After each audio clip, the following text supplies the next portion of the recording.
Observing cycles, sharing insights, and solving problems together by combining historical, climate, food, and economic data so you can make informed decisions as we shift into a new era. Here's what was, this is what's coming. Our world is never going back to 2019, so what will the new era look like? And most importantly, what is immediate that will affect the pocketbook and the outlook into next year so we can all get ready? Thank you for joining. I'm your host, David DuByne.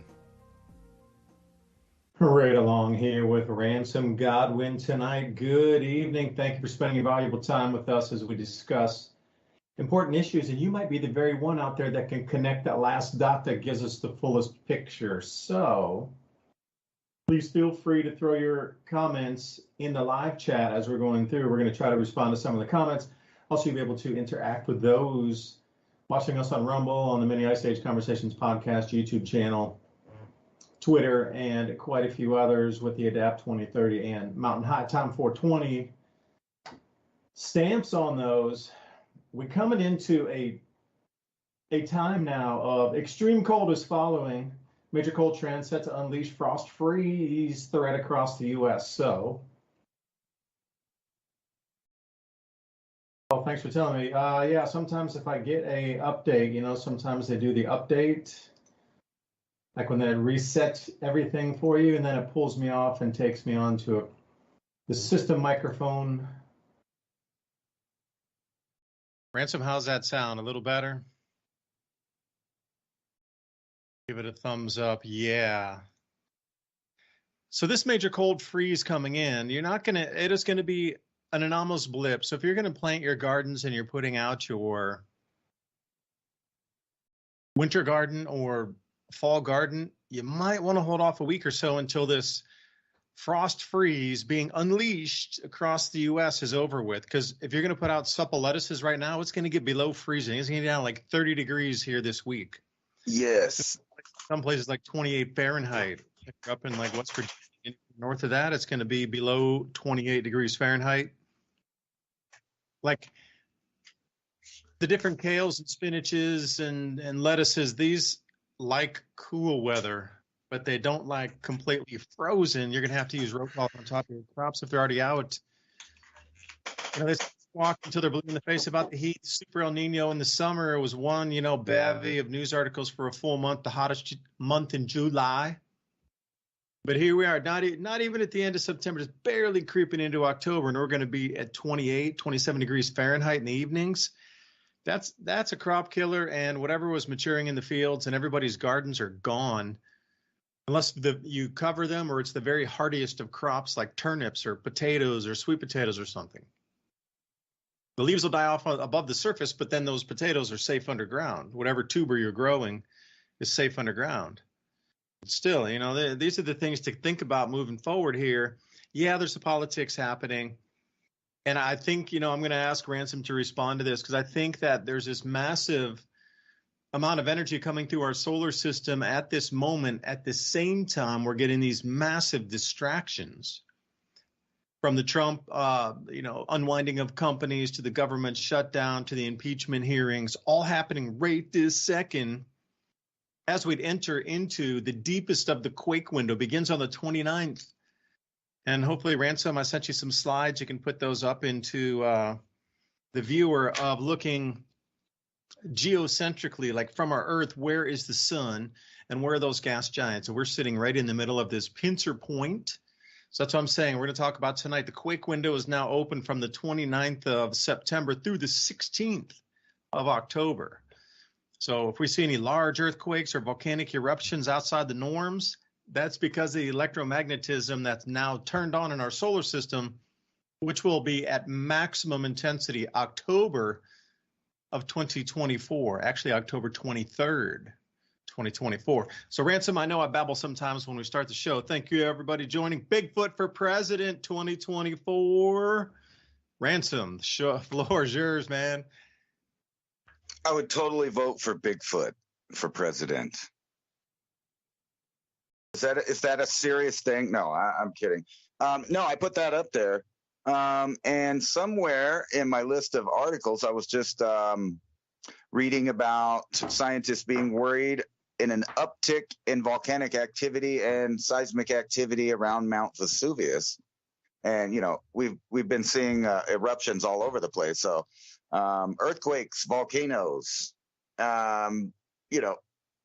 it's so funny to me because I know as a citizen of the world that it's my fault because of my carbon footprint if a volcano, decides to spew more carbon dioxide than all of mankind in one burp, because that's happened before.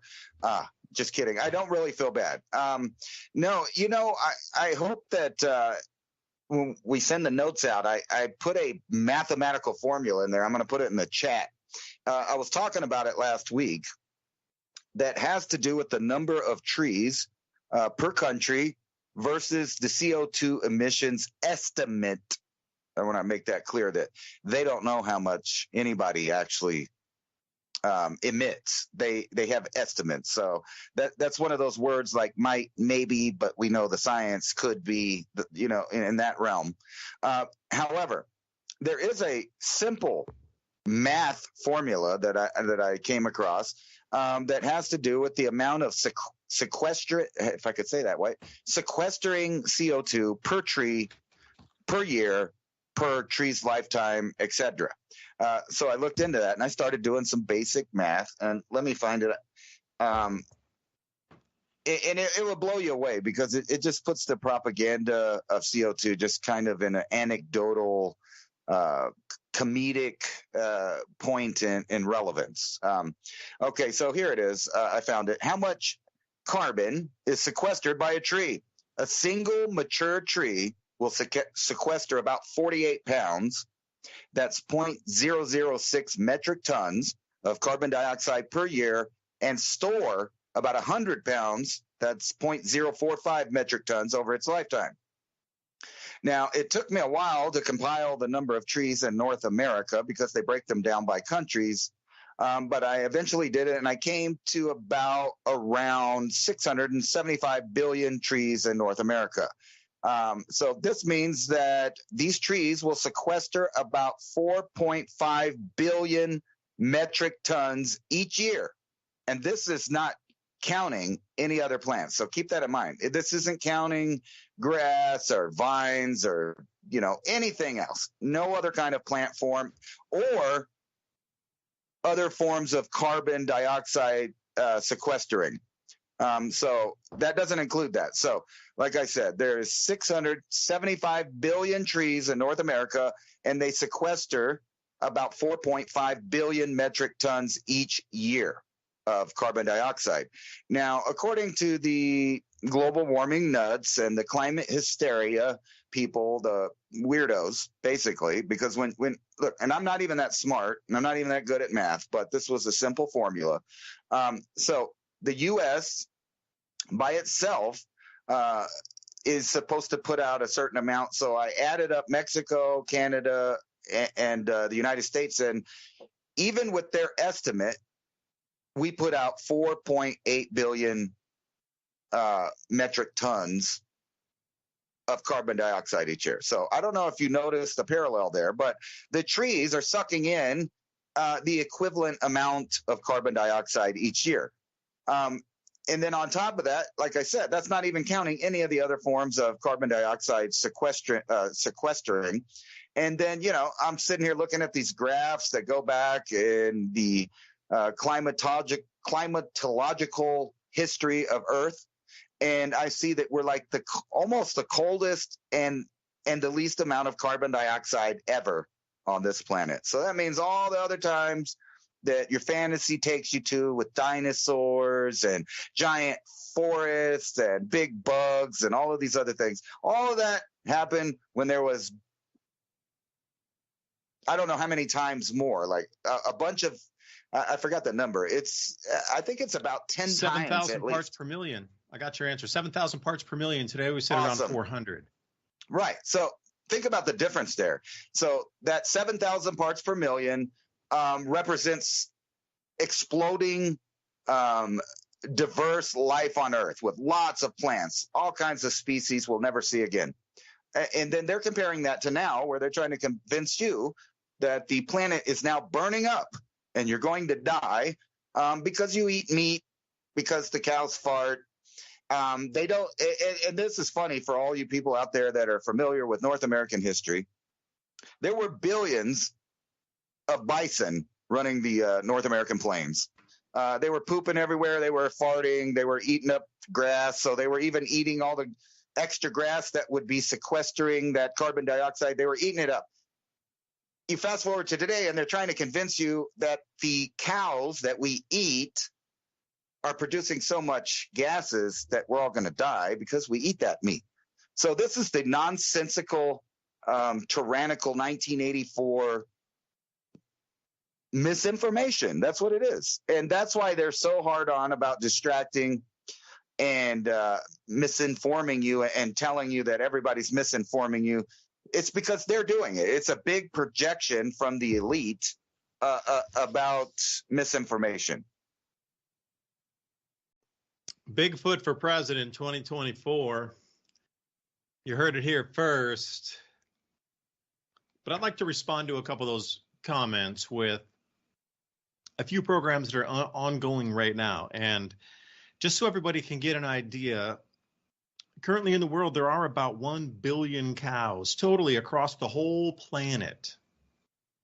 And then if you look in, there's approximately 700 million chickens across the planet. You know, pigs, I would have to get you a number, but I would imagine it's somewhere around 300 million pigs. So the amount of cows is actually equivalent or even less than when they were wildly running in these packs. You know, they talked about that some of these herds across the Midwestern plains in total would be like 100 million bison moving during a season between what we know now as just a few states. Can you imagine that? That, you know, you saw the same thing, and probably, you know, you ever watch those adventure movies from the 1930s? YouTube has a huge collection of like 1930s Africa safari, like real documentaries. The amount of animals is staggering, how many there are, like millions of zebras moving across the plains, like millions. And wildebeest also, millions of wildebeest. Nothing like that today. There's hardly anything left when you see these images, you know. So taking into consideration the wildlife, real in the wilds wildlife, with the amount of bodies that was. And those have all been reduced already from overpopulation, illegal hunting, whatever, just land encroachment, building cities where, you know, zebras or, you know, something would roam, lions, doesn't matter, elephant, everything you see, the jaguars, everything you look at, the habitat's shrinking. Now they're just in parks across South Africa and Zimbabwe, Botswana and Namibia. Like those giant animals, they're relegated to just parks where nobody can really poach them, and just their internet. The amount of wild animals is just staggering how many have been lost just since the 1930s. Yeah, that's been 100 years. But to then blame a billion cows, which is kind of the equilibrium point of the amount of either bison, cattle, buffalo, or whatever it is across the planet remains pretty much the same. Yet all those external wild animals have completely disappeared. So you'd think there have to be some offset from that, right? And then also, if I could say one thing about the carbon sequestration credits. You know, to your point, each tree can be measured on how much carbon it sequesters through a year. Now, you can do an average. Now, each tree species is going to be slightly different. So what they were, at least the way I was understanding it is, if you pledged your land to the carbon offset credit system, you had to be 200 acres minimum, and you had to pledge that you wouldn't log it for 20 years. I mean, you occasionally have something to fall down, that's okay, because that's natural fall, but you wouldn't go in and cut it. And what they would do is they would run some satellites over and use LiDAR to measure the average tree species density per acre, and then come out with that magic number. So if an ash tree has this much, or a gum tree has this much, or an oak tree has this much, or a walnut tree, or a hazelnut, or maple leaf, whatever it is. We'll measure that and give an average over that. Okay, it's 25% maple, 25% ash, 25% pine, and then, you know, whatever else it is. And then there's some grassland there with a bunch of elderberry bushes. And they'll average all that out into how much carbon sequestered per acre. And then they pay that back to, you know, then you can put that on the carbon market. So let's say it is like, you know, 5 tons per year per acre. You know, the average prices that they're looking for is going to be somewhere around $200 US equivalent of now, not hyper, but of per ton. So they were looking for some equilibrium at $200 US per ton. So you have to think about it. If you're getting 5, that's $1,000 per year per acre, and you're holding 200 acres, just you're never going to develop it, and you're getting $200,000 a year just to have that land. You know, only people with a lot of money already have 200, 500, 10,000 acres. That's not, you know, me or my neighbors. No, we got 20 acres out here, 30, 50. Some of the old timers here, the old family lands, you know, 100, 200 acres, 150. But, you know, getting up to 200 acres, Amish have 500. You know, and they bought that way back in the 1980s. So to get these large tracts of land, either your old money, and when I say that, I mean old families from the original settlers from wherever you were. So down here in East Tennessee, it was, you know, in the early 1800s, and there's no land patents here in Tennessee either, if anybody's wondering. That's not a thing here. It is out in Texas and other places you can chase that down, but here it's a no-go. You know, I think 200 years ago, families in here getting 2,000 acres for like $1 an acre, something like that. So think about the big mo. What if you had 1,000 acres and you're getting $1,000 per year per acre just to leave it alone, not develop it, and leave it as a forest? That's $1 million a year. Can you imagine that? Every single year for the next 20 years, as long as you have the land to pledge. So it's just it's a way just to launder money, in my opinion. You can't put that value on the forest. And Bill Gates wants to cut down 70 million acres and bury them underground, because his whole philosophy is those forests grew up, they sequestered all that CO2 in their tree trunks, and all that carbon's captured in the branches and the leaves and the trunk and the roots. But if that collapses and those trees fall down and they die, and then they just naturally rot in the forest, all that carbon's re-released back in the atmosphere. So they wanted to cut 70 million acres of trees and bury all the logs underground to stop the CO2 coming off those logs as they decompose in the forest. Can you believe that? What kind of insanity is that? And Ransom, you were just talking to the opposite. I swear we talked about this a couple of weeks ago, because I know I did this for Mike Adams when we had our interview on Friday a couple of weeks back. This, you know, wood sequestration or underground wood storage is kind of crazy stuff too, right along with the carbon credits for the forest that don't do anything except rich people keeping their land, pledging it to the system. It's almost like the good old boys, scratch your back, I'll scratch mine. You know, hey, we'll keep this off. We won't develop. We can play the game. But your minimum input is 200 acres. So good luck finding that if anybody out there has it.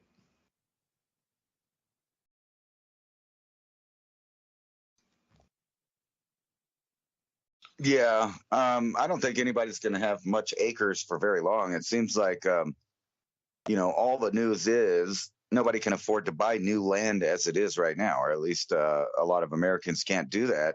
And they keep pushing this idea along with these other crazy ideas, like you were talking about burying. Why wouldn't they use the wood? Isn't it sequestered if it's used? To bury it. And then think about all of the equipment it takes to knock down all the trees and then, you know, bury them in a big old empty field. When they know. Oh, wait. Then you have to use a polymer liner, which is produced in a factory, to line the pits so none of the CO2 can escape through the ground.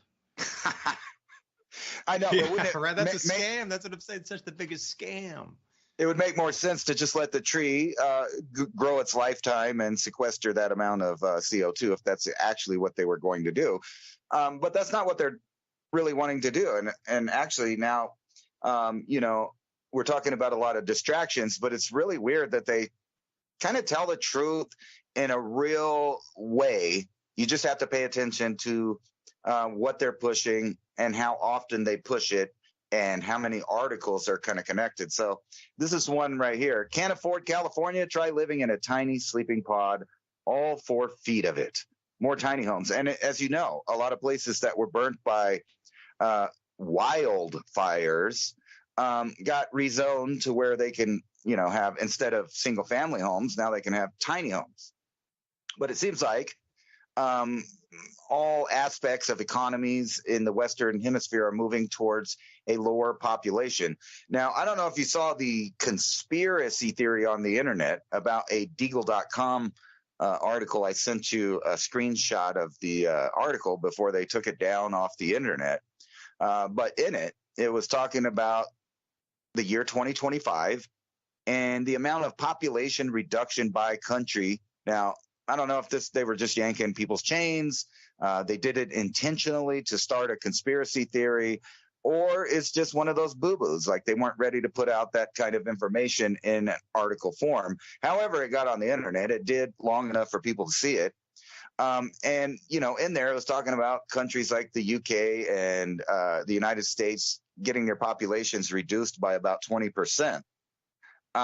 And Ransom, also, may I ask, the GDP also, did you notice this, the down shrinking of the GDP reflected the down shrinking of population? Yeah. So that's exactly where I was going to go. What they're talking about is closing down human behavior and business and all aspects that go along with having a thriving populace in a civilization with money that is valuable. So simultaneously, the money is being devalued beyond belief.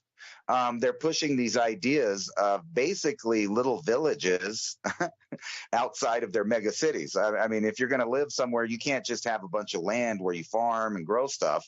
And that's why they're attacking all of these different things at the same time.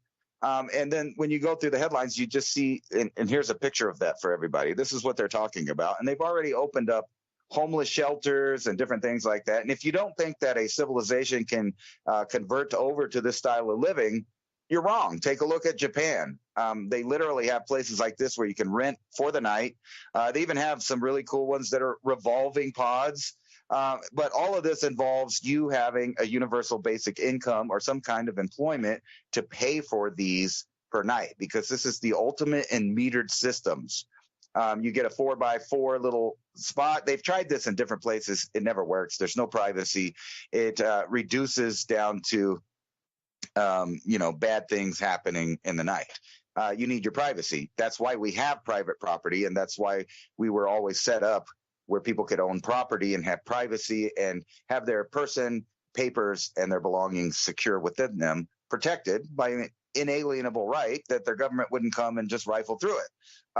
Or go through it or know what's happening or steal from them or anything else. But just like other amendments to our Constitution, I would argue that the Third Amendment, which says that no soldier could be quartered in our homes, is also being violated through internet spying. If someone's in your home listening to your conversation around the dinner table, if there's mics and cameras all throughout your living area and space that can be accessed by third parties and the companies that created the devices themselves, and then they share that information, and roundaboutly, legally, the government builds these metadata profiles and personality profiles, just like a profiler does. And then they're talking about why don't we build new cities? Well, because we're trying to reduce the amount of cities and areas that people could live in families in the Western Hemisphere. If you want to look to where they're building new cities, it's not here. It's in the Yucatan. They're building high-speed rails. They're cutting the jungle up, making new neighborhoods and areas and they say they're doing it for the local Mayan people. Although I have my doubts about that, because they're designing them in the same way that was planned for Lahaina in Hawaii, which are these smart cities that are completely closed off, 15-minute cities. Everything that you need or want would be in there. And then, if anything, God forbid, should happen, the authorities may tell you to just stay put, shelter in place. That doesn't work out. But then on with my point here. Homes unaffordable in 99% of the nation for average Americans. Biden to offer smallest ever offshore oil rights. In other words, they spout a lot of green energy stuff, but as far as it goes for the industrial complex, they're going to keep on burning that fossil fuel. People are taking their kids out of school because there's no faith left in the educational system. Dad's homeschooling children skyrockets in the last couple of years. People are taking that, and that I think is a really good headline, unlike some of the other ones we see. Southern California city becomes the first in the nation to recognize legal rights of non-human animals. Now that sounds great, and it really does. That sounds like a chimera. It really, well, you know, you can go there too, but that's not even where I was going to go. That's funny. You went there. Recognize the legal rights of non-human animals. Now, you could say that means all kinds of stuff, like you said, a chimera or whatever. But I was thinking more along the lines of the ending of people being able to eat meat. And when this becomes more of a popular thing and they start spreading this and recognizing the legal rights of non-human animals, which I do think that there is some degree of rights that animals should have, not to be treated cruelly or misused, but there, you know as well as I do, there's groups all over the world that want us to stop eating meat. They want us to eat the bugs, and they're going to introduce these ideas into the ether of civilization to try to guilt you all the way down to not eating meat or not using animal products because they will say it's slavery or this or that because of the legal rights. So although this sounds great, you know, in the idea of, you know, treating animals right, I guarantee you that that's where this is going to go in the future, is where they're mandating different rules on foods that you can eat based on the animal. Because, you know, how far do we go down the line? And like I said, I do agree in basic rights of non-cruelty to animals, to only use them according to the way that we should. There's even several religions that talk about this, how you shouldn't, treat your animals inhumanely. It's the food that you eat. You need to treat it good. You need to give it love. You need to let it have a happy life until it's time to eat it. And everybody remembers the vegan not too long ago that died, and she looked really healthy. And she ate a lot of healthy stuff. I even looked into her little story there. And I mean, she ate some really good superfoods, all kinds of good vegetables, lentils, beans, all kinds of stuff. But guess what? You will die of starvation if you don't have animal fats and proteins, period. That's like the more that they try to push this idea, the more people are going to die and be sick of malnutrition. Because we need that. So that's where I think it's going to go. And to swing it all back around, I think the world's about to have a series of major disasters. Not like that's a new thing for humans, but what's new about it is the elite and these groups trying to put every natural disaster, like I said before, it must be my carbon footprint that is raising the fears of a rise of volcanic eruption near Naples after they had their strongest earthquake in 40 years. Evacuation plans are being drafted after activity on Campi Flegrei, I can't say it, which experts warned earlier in 2023 was in a dangerous state because they think there may be a major volcanic eruption there.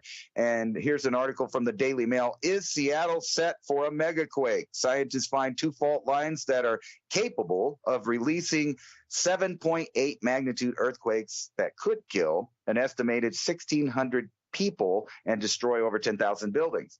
Now, we all know about the areas that go up and down the West Coast. And for some reason, I've always had an instinctual feeling. I've even had dreams about this, about that area.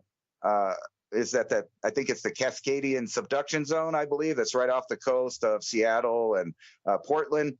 That would be the major knockout punch to the West Coast. I know everybody thinks it's probably going to be on the San Andreas, which is still possible, or even around San Francisco, which is very possible too.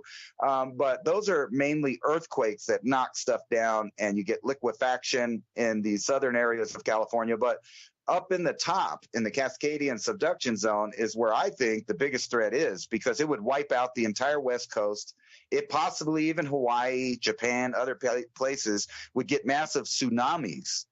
If some kind of major event happened there. And, you know, that's my little attempt to kind of connect it to what you were talking about, and I'll put that picture back up of the planets charging up their magnetic fields. And what date is this here? Is this for today? That was from yesterday and the day before. The actual field, so that 27 is the 27th of 09 is September. So it's 27 September 2023. Now the field, like those planets looking blue or with the purple around them, when that glows, those fields are interconnecting. But I like to use this map here because it gives you that geocentric view, like from the Earth, where's the sun and where are the planets? Like September 9th, 10th through the 12th was actually where the beginning of the Earth moving through the center of that field is. Now this is going to square up into a perfect square coming up in about a year and a month from now. But I would expect, because we're moving through the center of this magnetic field that's restructuring itself, a huge amount of things are going to start to happen in these two weeks here, just from where we roll through it. So this will give us a good indication on the intensity of the building field. Right now, we are at I'm going to just say a smidgen of the actual intensity, so we can get a real good gauge. Well, what types of earthquakes, what type of volcanic eruptions, where were they? Because if they're centered in one place, when the Earth swings around next year, it's probably going to be centered in the same places again. So you can sort of get the forecast out about a year, because it's generally going to be the same place. Because if you're going to come through the same magnetic field, but just amplified, those same energies are going to run through the same Paleozoic currents in the rocks, and it's going to follow the same crustal electrification patterns or crossover ley lines or wherever it's going to enter the atmosphere in the same areas, magnetic field. But there's going to be a lot of things. What if some dams crack as well? These kind of things. Because that Deagle website that you referenced, I don't know if anybody I had seen that back in like 2015 when I started my Adapt 2030 channel. That Deagle.com website's been around for a long time, since at least 2015, and suddenly they just take it offline in the last 6 months. Now, why is that? It was up live for more than 5 years. And now there's people that are, really taking that information, dissecting it, and showing you where they're breaking it down by the countries out of the entire 207 countries in the world based on that Deagle 25 forecast. Like they're breaking it down into the countries that are going to increase in population, the country's forecast increase in GDP, but then they have it broken down into neutral, where it's almost going to be no movement, where it's going to be like at a zero state, where there'll be no population growth or decline and no increase in GDP or decline in GDP. But then they have the whole rest of those all Western homogeny, Western hemisphere countries. I mean, unbelievable, massive declines. So I'm just wondering, like, do they already identify these areas with the volcanic eruptions and earthquakes, knowing that during this cycle, something is going to be rifted where if all the bridges across the Mississippi River were to go down in another New Madrid style earthquake, that would explain a lot of the decline in the American destruction and, shrinkage of the GDP. That's a massive GDP shrink from 4.8 trillion to 8.8 or 888 billion. I mean, you're going from 48 trillion to under 1 trillion. That's like a 50 times decline. That's insane. Like when you look at this thing, unless I'm reading that chart wrong and it's 4.8 trillion, but I think it would be closer to 48, the amount of money moving through the stock market, all the, automakers, although they're not, they're going on strike and whatnot, but just all the industry and, transportation and goods and services and things exchanged in the U.S. for a whole year. Yeah, 48 trillion could definitely be that. But that's crazy. Something dropped in 50x. But then you look at other places that are increasing. They all seem to be, I've read that, they seem to be like a modest increase. But the declines are the ones that seem the most staggering. And I do have, a thought on I traveled in Japan, and the Beehive Hotel is kind of what you referenced there. It's a novelty for Westerners to go stay in it. They're never big enough. If you're going to crash it, let's say you got 10 hours before you got to be to a train station. You got all your stuff with you.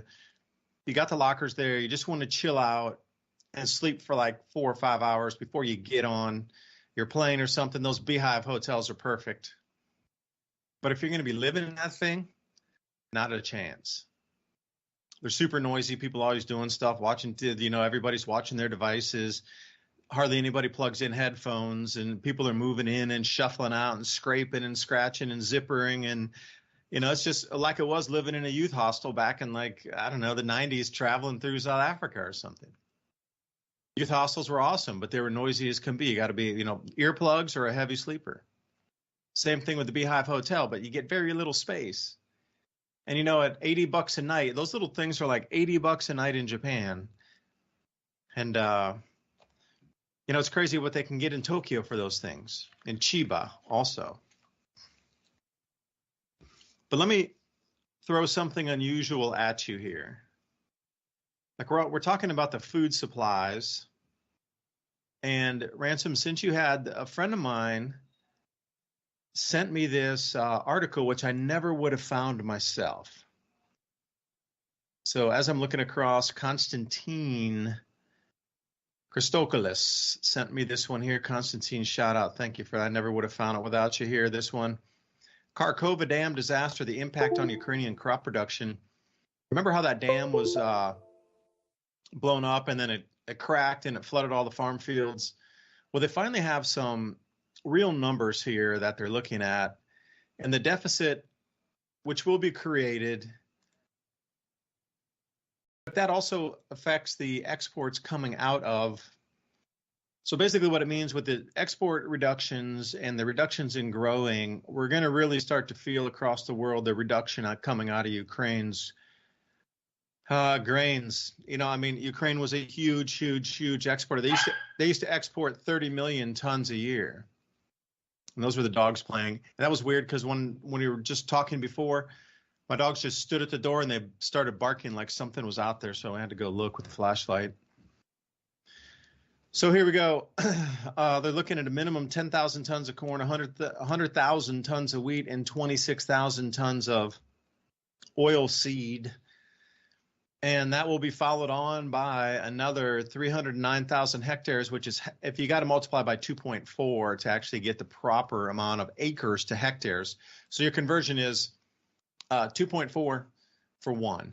So if you say even 300,000 hectares times 2.4, you get 624,000 acres. Like these are the kind of losses that they're looking at. 50,000 hectares, which is 20,000 acres. 30,000 hectares, which is 70,000 acres. It just keeps adding up these little gouges everywhere. And I had also, this is a follow-up to some reports I'd had earlier. This year, the planting total space, all of it in Ukraine is only 11% of the normal of what it was in, say, like 2016. Way before the war, way before COVID, the amount of arable space that they were able to get in planted, especially now for the winter wheat, because this is kind of one you want to put in the ground because it gets cooler in Ukraine than, it's chilly in the winter. So they get everything planted right about now. They're looking at 11%. So then you look at the loss of water in the reservoir, that 94% of irrigation systems in Kherson and Zaporizhzhia, and what's that? I can't even pronounce that. Dnipropetrovsk. Excuse me if I mispronounced. That was my best attempt. That's such a beautifully complex language. But 30% there. So you're looking, you got to think about American farm fields too, like the amount of irrigation that we use to provide and grow those crops for everybody. If we were to lose 94% of irrigation across Kansas, Oklahoma, and Nebraska, can you imagine what would happen to our crop production? Well, the same thing happened there. 74% in Kherson, 94% in Kherson, 74% in Zaporizhzhia. These are major grain growing areas. These are the Lion's basket share of its particular type of grain. And they even mentioned it. Was it corn or was it wheat? And again, they didn't really break it down. Was it winter wheat? Was it hard red winter? Was it durum? Was it white? Was it soft white? They didn't break that down so cleanly on the types of wheat. They just said wheat. For me, I would like to know which type of wheat. But then you'd probably just have to look into the United States Department of Agriculture website, find the maps for crop production, and then pop in on the month and then see what was being sown or harvested right now, and then you could probably get a better idea of that in those three regions. But wherever you look, with this cold front coming in, I am pretty sure there's going to be a lot of destroyed agriculture out here. Like to get into the low or high 20 Fahrenheit range this early in the year is kind of rare. Things have had a chance to like harden off and let the water repel or drip down from the stems or from the leaves. Can you imagine 27-degree temperatures on all the leaves in the forest? Like usually they cool down and they change color because it's slow. The sugars are doing their thing in the plants and the trees.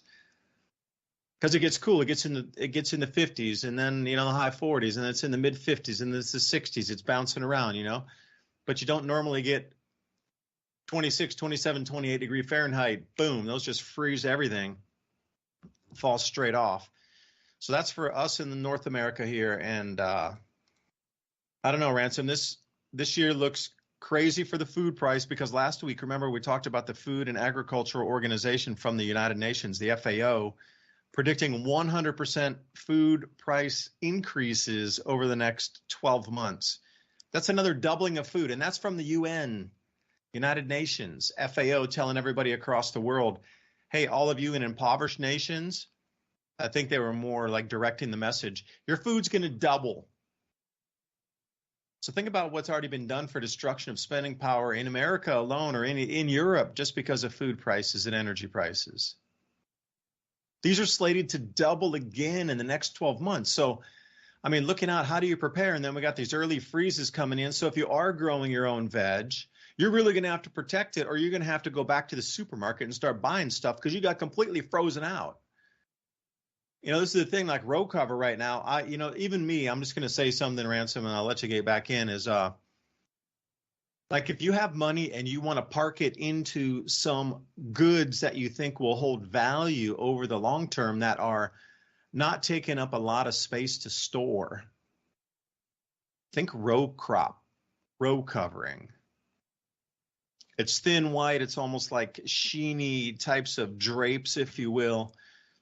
It prevents the cold from actually going down and killing your plants. So most people use a hoop with it, and they lay it across all the susceptible crops. And also in the springtime, you could use that same row cover to start your plants early and germinate them if you're in a protected area without the wind and the wind chill. So you got the added benefit of 3 weeks early starting of your starters to get them out by using that same row cover in the same hoops, or extending your season way past. Like this freeze, it's going to be like a super freeze for a few days, and whatever's out there is going to get frozen. And then it'll go back to normal temperatures and then just continue the rest of, October into November like we normally do. But the row cover, like, getting excess and extra row cover would be a huge, huge one for me. Because can you imagine what you could trade for that or barter for that in terms of, I need about 50 feet of row cover. Man, we're going to lose our gardener. I need 100 feet. Hey, what would you trade for that? You're going to lose all of your vegetable production, or you're going to trade for 100 feet or 200 feet of row cover. You're losing hundreds, if not, multiple $500 to $1,000 worth of vegetables. Now, what's that row cover worth it to you? So these are the kind of things, crop cover, there's many words for this. So anyway, Ransom, I think that, the extremes are starting to manifest here with these magnetic fields, like these low temperature events and the low pressure systems are going to get unleashed. And they're going to be unleashed and continuing to ravage the planet in the southern part of our world from the Hunga Tonga eruption, all that extra water vapor. So we're getting extremely late let-offs in winter in the southern hemisphere, which is going to delay their planting in the southern hemisphere. And all the UVB radiation affecting the crops down there from that. I was looking at the NASA ozone watch, as well, the NASA ozone hole watch. I'll send you the link here, Ransom. But the ozone hole is not an ozone hole anymore. It's an ozone oval. That's the first time they've seen this oval shape. And when I say oval, I'm talking almost like a donut oval, looking at it from the side. Like really, it's a very elliptical looking ozone hole over our southern hemisphere. And then you combine all these early season cold, the crop losses because of wars, crop losses because of not enough energy, processing, fertilizers, etc. I really can see why the UN said that food prices will double over the next 12 months. And I'll leave it there. I'm going to get you some links for the NASA Ozone Watch.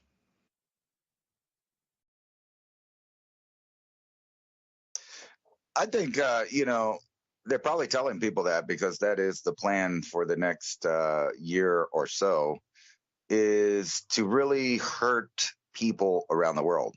And sadly, millions of people are falling into the trap. Now, I know a lot of people are aware of what's going on the border, but I want you to think about those little tiny homes there. And, you were mentioning the little hotel, the Beehive Hotel thing.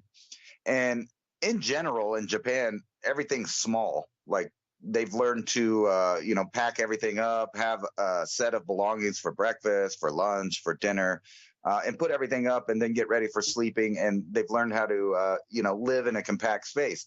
That being said, these little things that they're talking about have already been used in the U.S. And we had dramatic different outcomes of similar living conditions. Now, part of it's because, the Japanese culture really doesn't deal with crime. People don't really commit that much crime on top of that. That versus the same thing over here where people are being raped, robbed, and murdered in the same conditions. Now, given these were places set up for people that didn't have things, and the people in Japan are people that have enough money to at least rent the spaces. So there is a big difference in scenario. But the idea is being pushed off everywhere, including Europe. And it makes you wonder, like, why? At the same time that, I covered the articles about the housing problem and that, people can't afford to buy land. They can't afford to buy a new house. They can't afford to get in a house. They can't afford rent. But at the same time, you look at these articles right here, thousands of migrants are being dropped off on San Diego streets. Now, this is just one of many cities where hundreds of thousands. And then when you start adding up all of them, it is millions. Now, early 2000s, we admitted that there was at least 20 million non-resident illegal occupants in the country. Now, since then, we've admitted year by year that millions have been coming in over the course of a decade and a half at least. So I'm putting that number myself, probably double or a little over double of the amount of people. And then where does this end? If there's problems with the economy, there's problems with not enough jobs there. And this is funny because they tell you that there's so many jobs out there and the economy's great. It's fine economics.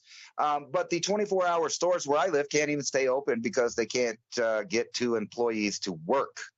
And there are jobs there that some people will not work. And then you're increasing the amount of people, and there's only 2 or 3 jobs available. So, like in a smaller area. So somebody's going to take those jobs, which leaves lots of people without jobs. And then you continually see this wave of stories like this. Here's another one. In rare New York City visit, Texas Governor Greg Abbott lauds Mayor Adams, Governor Hutchell for pursuing Biden over migrant crisis, which is funny because these are the same people that are now complaining that so many people are showing up in their municipality that they cannot deal with it. And so you have articles like this from Yahoo Finance. New York City tells migrants you are better off somewhere else. They don't mind the idea of a bunch of people coming. They just don't want to deal with it or pay for it or have it where they live, which is creating, an issue. And then you can tell that we're going to a place very fast where there would be the conditions for them to tell you there's a reason why there's no food. And I'll get into that right now. Why the Pentagon's killer robots are spurring major concerns, because they're producing a lot of them, because we're about to go to World War. People still are trying to put off. And here's a key one that I think everybody should pay attention to. U.S. will not have any pandas for the first time in 50 years. Now, maybe you don't think that's a big deal, but I see that as a major sign of relations between the United States and China, because, China loves the panda bear. It's an icon They get upset when pandas are mistreated or have problems in other countries when they loan them out. They consider them a state property or a national treasure for China. So the United States will not have any pandas in any of our zoos for the first time in 50 years. That tells you where things are going. China is investing billions in global disinformation campaigns, according to our government. You can take that with a grain of salt. I don't doubt that at all. Is that the new salt from Bill Gates I can take that with? Yeah, probably, so you could be hooked up with their new products. Chinese hackers nab about 60,000 emails in the State Department breach. Now, in my opinion, I think that these are probably secrets that they have already had back from 33,000 missing emails and beyond. But we're going into this technological future now that people are about to have to deal with. They can't ignore it. And this is all part of the population reduction thing.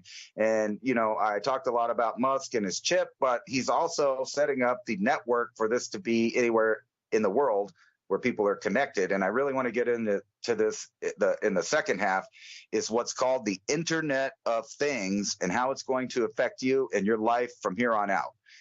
Needing space, terrifying video reveals Elon Musk's huge army of satellites as scientists warn Starlink's hidden danger, and they're saying that they're going to outnumber the stars in the visible sky. And they're not just talking about Elon Musk, because he's only one crazy billionaire that's putting up a lot of satellites. He's only one of many governments and other NGOs that are also doing the same thing. We're about to go into a terrifying new era of when technology interrupts what your dream that they've been giving out. And I'll get into that when we come back from the break. But needless to say that there is a plan. And like always, they have little acronyms for it.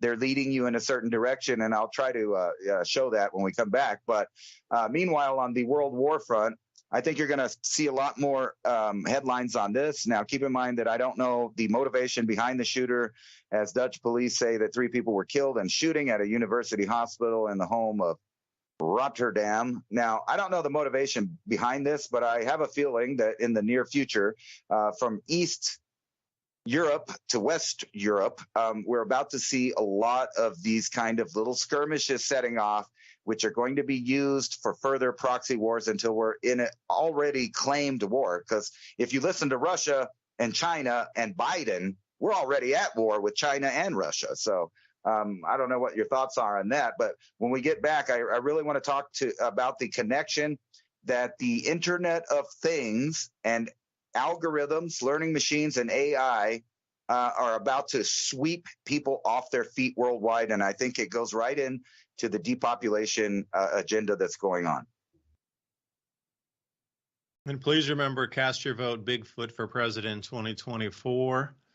Ransom, I also sent you the NASA ozone hole watch for the Antarctic. Take a look at 21st September 2023, and then we can compare it to 21st September 2021 pre-Hunga Tonga eruption, and then see how the ozone is spilling more to the ozone hole. The depletion in the column is spilling more toward the southern part of South America. Usually, it's not as deep into the blue as we would now. And remember, the ozone hole in earnest will not reach its maximum until the end of October or the middle of November. It depends. It straggles on those 2 weeks.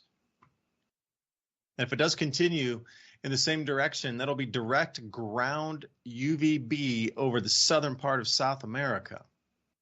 And you just have to wonder, how this affects the sea life. We talked about the penguins being blinded by the UVB radiation, and the reason they're washing up with no food in their stomachs is the same effects that we're seeing with now UVB showing on the maps, that it is over the ground now, the UVB radiation striking the southern part of South America.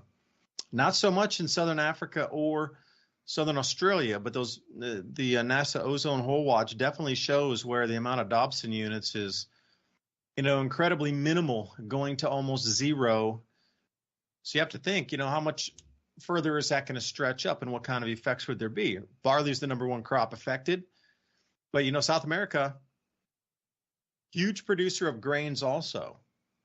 And that would be an effect of the planet's hydrological system and ozone regulation system being bent out of the normal due to the water vapor blasting up 180,000 feet in the atmosphere after the Tonga eruption. So now add that into the quiver of disruption or reductions in yield across the planet. Like, you can almost game this out, forecast it out into, okay, we got losses in Kyrgyzstan, we got losses in Ukraine, we got losses across Central Europe, the United States because of all the droughts. Wheat's going to a 100-year low again this year. Now we need to start subtracting production out of the Southern Hemisphere. Get out the calculators, because when we come back, how's AI going to grow our food for us? See, this is the thing. If it can't grow the food, there's no need for it. A government can't control the economy without controlling people. And they know when a government sets out to do that, it must use force and coercion to achieve its purpose. That's why we must steer our own future. For the last 10,000 years at least, gold has rarely suffered from economic and political crises, as it has always been a stable. Gold is perceived as a symbol of wealth, power, and majesty. Gold has had an exalted position throughout the ages as a highly coveted, even worshipped material. That's why most every major civilization has collected and saved gold. Gold has maintained its worth and usefulness as currency throughout time and will continue to do so. Gold has an important economic role as a means of exchange should currency collapse, insurance that will protect you and your families against financial turmoil of any kind.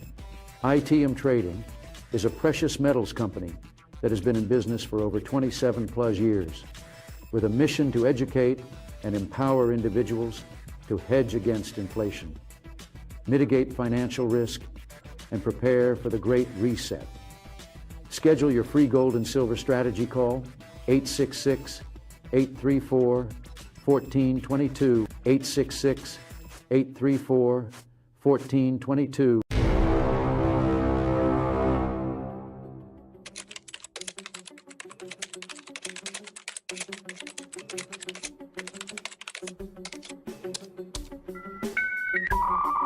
Mountain High Time, 2 hours of an organization to the madness, discussing the ever-changing dynamics of being both physically and mentally prepared for a plethora of possible outcomes to our future and present.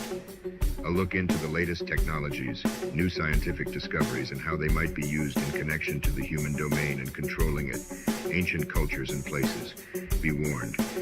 This is an opinionated look through headlines, guests that are not afraid to question the narrative, a little bit of crazy ramblings of a stoner conspiracy factist that pushes constitutional concepts. The place and the time are the same, another dimension we call Mountain High Time. Saturdays 8 p.m. Eastern Time, 6 p.m. Mountain High Time, right here on Revolution.radio, where information never sleeps and truth breaks the spell. You have a choice in today's unstable world. Eat Z-Bugs or plan ahead. Eat Z-Bugs or buy the storable foods. When a disaster strikes, we may find ourselves confined to our homes or shelters for days or weeks. In such situations, having a supply of nutritious, non-perishable, and easy-to-prepare food is vital. By incorporating these additional items, your emergency survival food kit becomes even more comprehensive and capable of sustaining you and your family during extended periods of disruption. Having a well-prepared emergency food supply can make a significant difference in natural disasters or unexpected emergencies.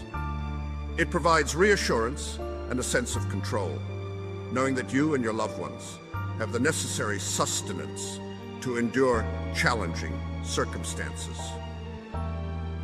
Beyond the tangible benefits, building an emergency food kit is an act of responsible citizenship. By taking personal preparedness seriously, we reduce the burden on emergency services and relief organizations, allowing them to focus their efforts on those in dire need of assistance. Investing time and thought into creating your emergency food supply is a proactive step towards safeguarding your well-being and your family. With the right food supplies, you can maintain your physical and mental well-being and face any unforeseen event with resilience and strength. HeavensHarvest.com. Use promo code ADAPT and save 15% at checkout. Don't be forced to eat Z-bugs. And now on with the video.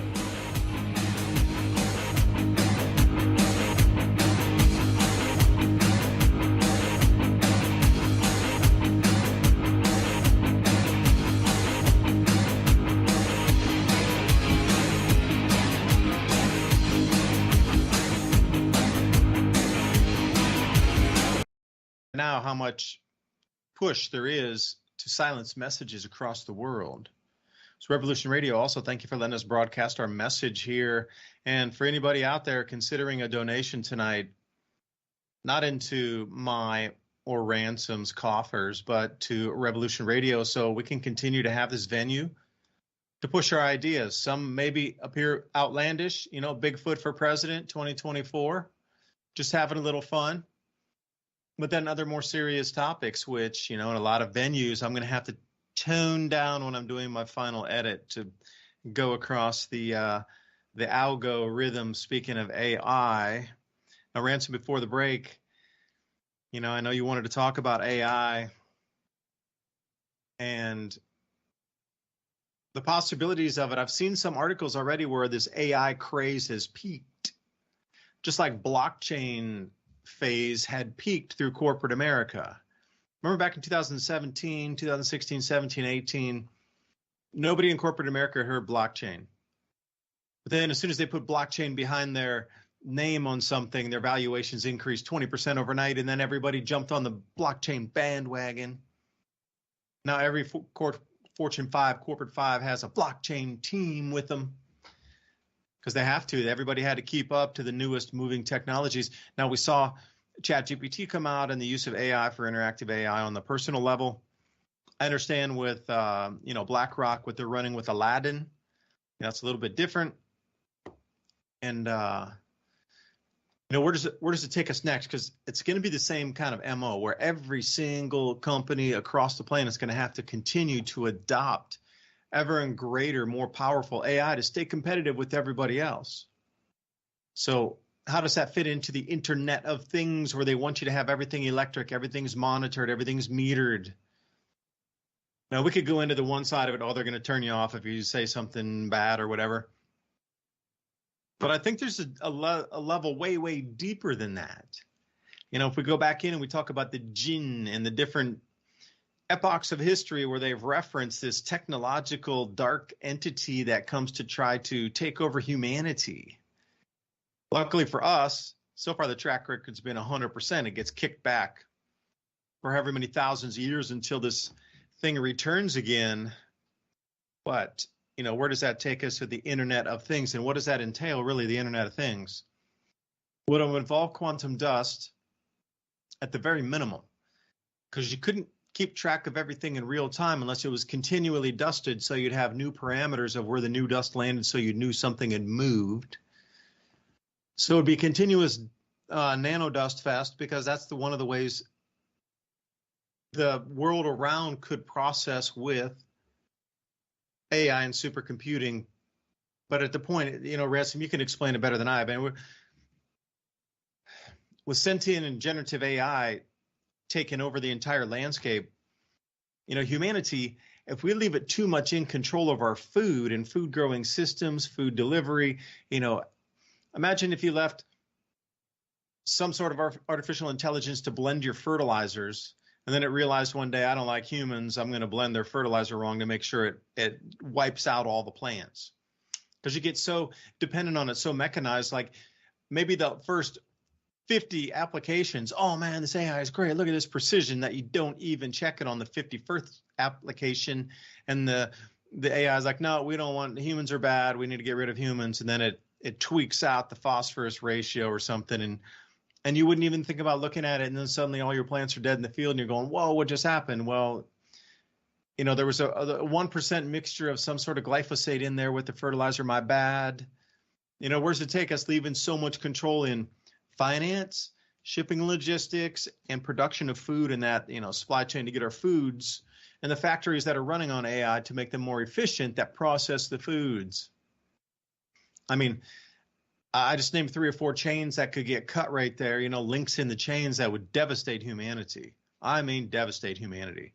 If we had our food production reduced 50% for just 1 year alone, there'd be game over. So I don't know how deep you want to go in the conversation, Ransom, but I'm willing to go as deep as you want to go because I said Bigfoot for president 2024. Well, I think Bigfoot might lose the presidency in 2024 to the AI, which may have already won several elections. So we're allowed to say that on YouTube because they changed he's a their real leader. rules. Bigfoot's a real leader. Yeah, he is. At least he's terrestrial. And that's exactly kind of what I wanted to talk about. So I'm going to blend ancient technology and the ancient world with what's going on today. And I want to take you back to, let's just say 600 AD. This is about 50 years after the events that killed billions of people all over the world. And at this time period, we see civilizations disappear. We also see new civilizations form, creating new ways of living and new technology. And one of those examples I've talked about before was in the American Southwest. Excuse me. In the American Southwest, about 600 AD, in Chaco Canyon, a new type of living started, where they started building silos, pantries to put stuff in. They started farming more, started utilizing tools. They literally, within a period of 1 or 2 years, walked out of the Stone Age and increased their civilization to an agrarian civilization. Now, this might have been forced upon them by the events of the last 50 years, but it's not the only place, and I'll get back to that. But for now, let's talk about what's going on now. And what I call it is more of a devolution, I guess you would say it.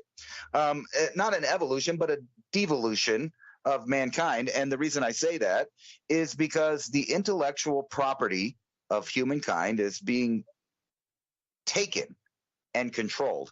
Now, the article I have up right now is called, "Can AI Plan the Economy?" Well, I think it's already abundantly clear that the AI can not only plan the economy, but has been for decades, as evidenced in Wall Street, where algorithms have been doing the bulk of all trading and everything for some time. There's a lot of traders that admit they have no idea how it even works. And some of those are some of the people that were the designers of the stock market in the first place. So we get to this point now. Can AI plan the economy? Not only can it plan the economy, but I feel that it may be able to plan the decrease in the amount of food produced in the world year by year in a controlled demolition fashion, which will correlate to a dwindling population. Now, why do I say that? Because it's taking over the cognitive abilities and the intellectual playing field that humans were the king of up until this point. We were the people that brought you the Renaissance, all of these ideas that came out, complex mathematics, all of this stuff. Now, were we helped? I don't know. That's a theory for some people, that we were helped and we were giving a foot up, and that's how so fast we got to this point after the last reset. There's a lot of theories about that, but here we are. And let's skip to what I was actually talking Ransom, about. could I throw a lexicon little change in there for you? Instead of saying reset, just substitute the word reconfiguration. Okay, well, yeah, it is a reconfiguration of everything human, not only from the way we live our life, the way we eat our food, what we like and dislike. But let's move to this term that's basically at the heart of what I'm talking about. The term is the Internet of Things. This refers to a collective network of connected devices and the technology that facilitates communication between the devices and the cloud, as well as between devices themselves. Now, that doesn't sound like that big of a deal. Matter of fact, it sounds like a great innovation of how our technology works in this day, why we have phones, tablets, internet, et cetera, et cetera.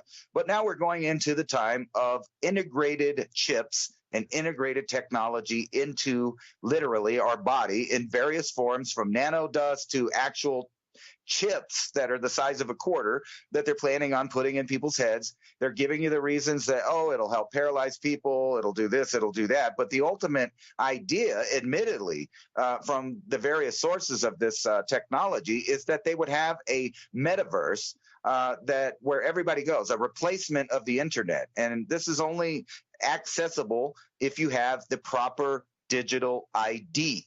You have to have this digital ID to be able to use the future of the Internet of Things. Now, remember that IoT, Internet of Things, covers everything. That's from the chips in your head to the chips in your palm to the payment chips to your phone to your gadgets, all of it. The interconnected web of technology that is now surrounding and choking out life on Earth right now. Okay, so let's go to another idea. Excuse me, that was actually a Freudian slip there. Now, you're going to need this digital ID to do anything. When it comes to accessing any kind of terminal, to get money, to do banking, even interact with the government soon, as we've seen with the shutdowns due to so-called conditions of biological entities floating around the earth, i.e. COVID. Government shut down, all kinds of stuff shut down, industry shut down. We saw it happen. It could happen again for different reasons, but that's not really the point. It was a beta run to see if they could do that. Switch over what is usually done in a physical location using normal human activity and switch it over to a completely digital world. So this is the Internet of Things that they got you used to in the last 5 or 6 years, so a complete immersion into this technology. Now, you're going to need an ID. Now, an ID, a lot of people think of as an identification, but the word ID itself is a noun, which means that the part of the mind which is innate, instinctive, impulses, and primary processes are manifested, right? So now think about that really. So when you combine the two words, ID, that you're going to need to use for the Internet of Things, what's that spell out? It spells out idiot. A stupid person, an archaic term of a person of low intelligence. Now, that sounds like something offensive, and you probably wouldn't be able to say that about a person in today's world. However, after the processing power, the history, the math, the media, the entertainment, all forms of literature and the in between of ideas will be connected into this IoT, and you need the ID to enter into the IoT or even, interact with it at all, which makes you have an ID for the IoT, which is an idiot. Now, that sounds like silly and maybe coincidental, and I really think of Jordan Maxwell when it comes to the introduction of hidden language in your face. So you think about this, and what is it? What does this really mean? Well, it actually means that from now into the future, all programs, all networks, everything will be controlled by this Internet of Things in which you need an ID to access. And that covers everything. And that's what we've been talking about with the digital world currency. That's what we've been talking about a world ID. They need this to happen in order to have their one world government, one world policing system to enforce climate regulations.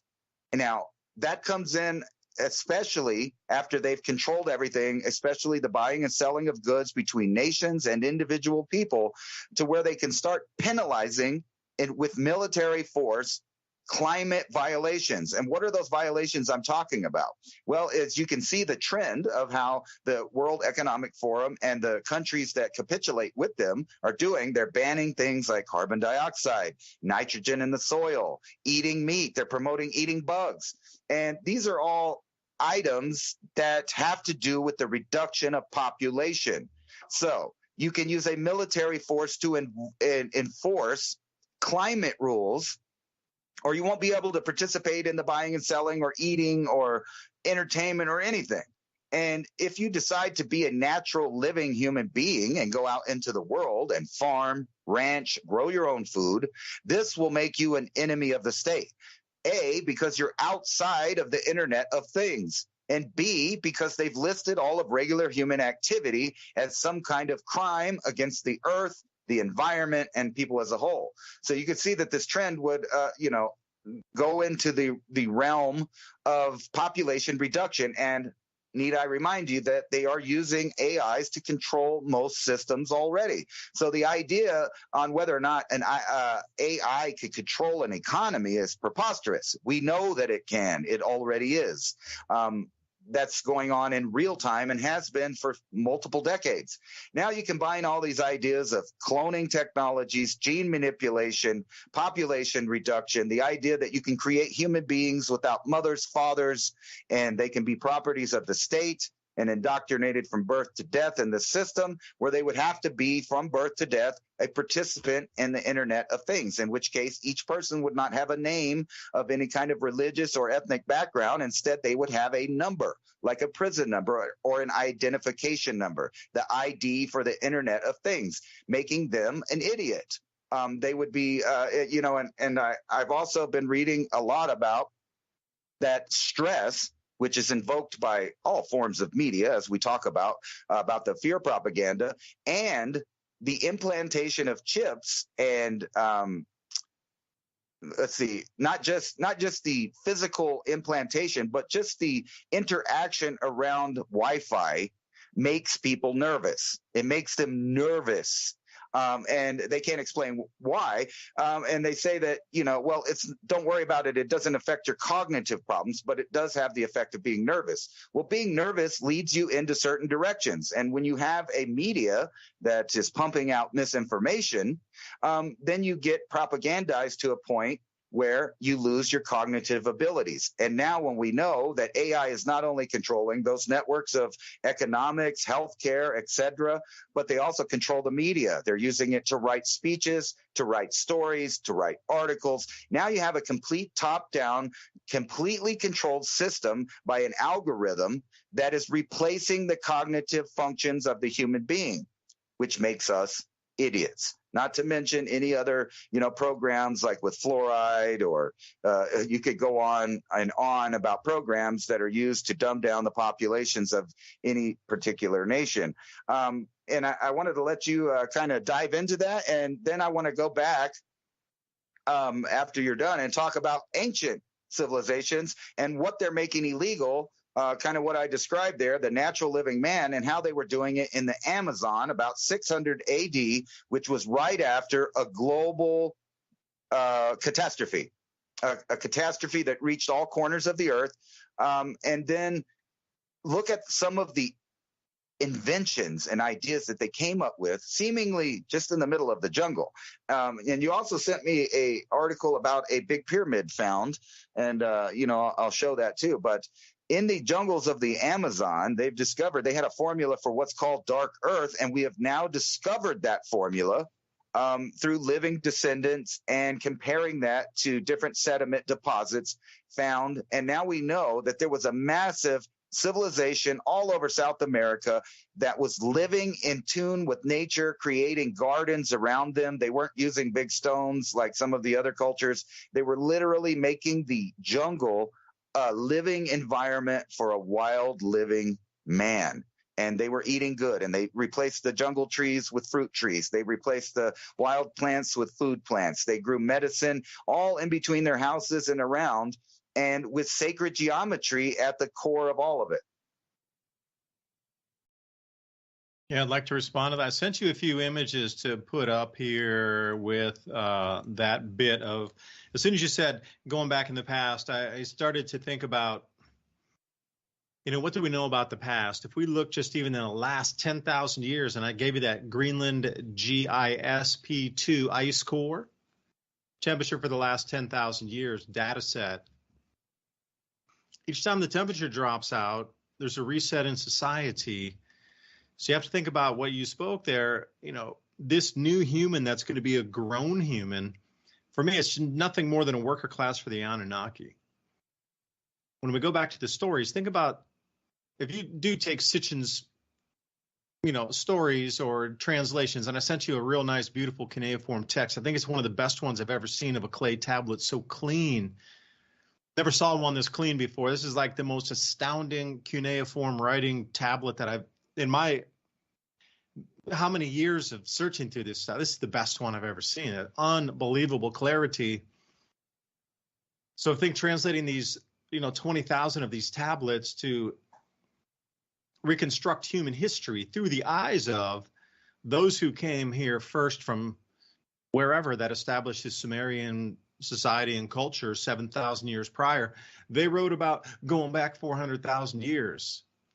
So if we're looking at the GISP2 ice core data set, and I see at least 4 to 5 complete wipeouts of society just in the temperature chart dropping where they couldn't grow enough food, I'm thinking that's 5 chances for the same exact thing to happen again. Because, how much do we really know about history? How much is going to be erased 8,000 years ago, 6,000 years, 4,000 years, 2,000 years ago? History's murky. We don't even really know from the 1600s how much was reset, destroyed, or rewritten to give us a false history.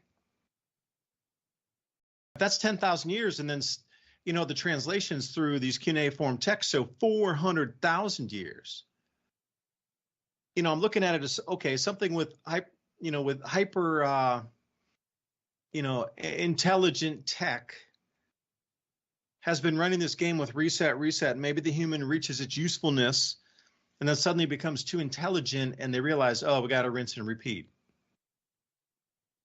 So perhaps these cataclysms for our Earth are on cyclical patterns, and they know, all right, well, we ran it to this point.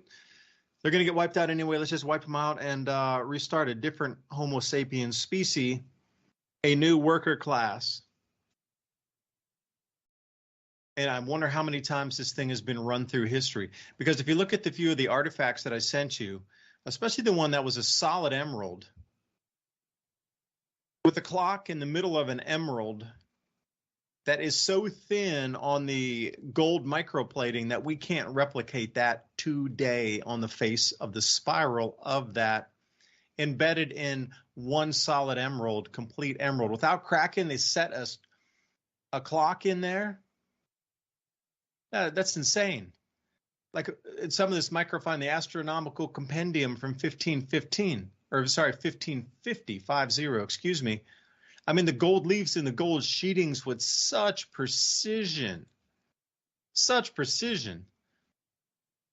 I mean, it's as thin as a credit card, but on both sides with diagrams of the constellations, specifically Ursa Major. Why is everybody focusing on the Big Dipper is another thing. The sextants also included with this, and the phases of the moon and the sun and the movements of the constellations through the heavens too. All on this credit card thin gold leaf in the 1550s. That's multiple pages that fold in on themselves on anything as fine as you could possibly see, with gear works and it looks like a door hinge, but at microfine scale. I mean, the artwork on these gold objects and the precision of them and the different languages written in show that, you know what, there was definitely something going on that was left over from the last world. And we could talk about Tartaria and mud flood, and I just did a recent video looking at Prague because I traveled there a couple years ago, just as COVID was starting right at the beginning of 2020. And then after that, we came back to the States and haven't been out really internationally since. But I was looking through the photos the other day. And there's substantial, visual reference in the 1500s and early 1600s that there was something else going on in these cities in terms of electrical production, electrical delivery. And it just seems that there's many a chapter of missing history, but it all has one thing in common. It comes to that collapse phase, and a new type of human comes out of it each and every single individual time. I'm just wondering, the magnetic field changes, the electromagnetic frequency changes coming out of the sun and the recent, this arm of the galaxy that we're in, the spiral arm. There's just so many things that rinse and repeat, but the complexity. And, when I say complexity, these are things that we cannot even replicate today with the best technologies. And even if you were to use AI to construct a solid emerald and put a working watch inside with 2 micron thick gold layering over that, it's a no-go today. So how did they do it some 400 or 500 years prior? It means that there was something else going on, that history's definitely been rewritten. And you have to wonder, if I could actually transport somebody from, say, 1550 into today's world, like how would they look at the world? Not about the politics and the economy and all these things going on, but just our inventions compared to what they would have known. And don't delude yourself that everybody was living with the pigs and the straw on the back of the barns in 1450 and everybody was a serf. It wasn't like that. History is cleanly given to us, so you believe such a thing. There's something else much deeper, much more technologically advanced, that wasn't brought forth to this new iteration of humanity. So it'll be the same thing. What will be lost from this transmission of knowledge to the next world after this reconfiguration occurs? But it's going to be a natural cycle. It's going to be a geopolitical cycle, an economic cycle, and a food cycle. So after this one, do you think they're really going to bring the entire internet uncensored through to the next iteration? That's no different than looking at the manuscripts today. How many of us are allowed to go in and look at manuscripts in the 14 and 1500s in libraries, museums? You aren't. Unless you're a scholar, and then they're limiting it to what you could publish. Also, if you publish the incorrect things, you're not allowed back into the manuscript libraries. See, that's the thing. So they got you. So you can't get your degree. You can't continue your research. You can't continue to get your grant funding. You can't continue even to be allowed in the building to view the manuscripts if you give the wrong version of history. You're removed from that entire viewing process and explanation to the public of it.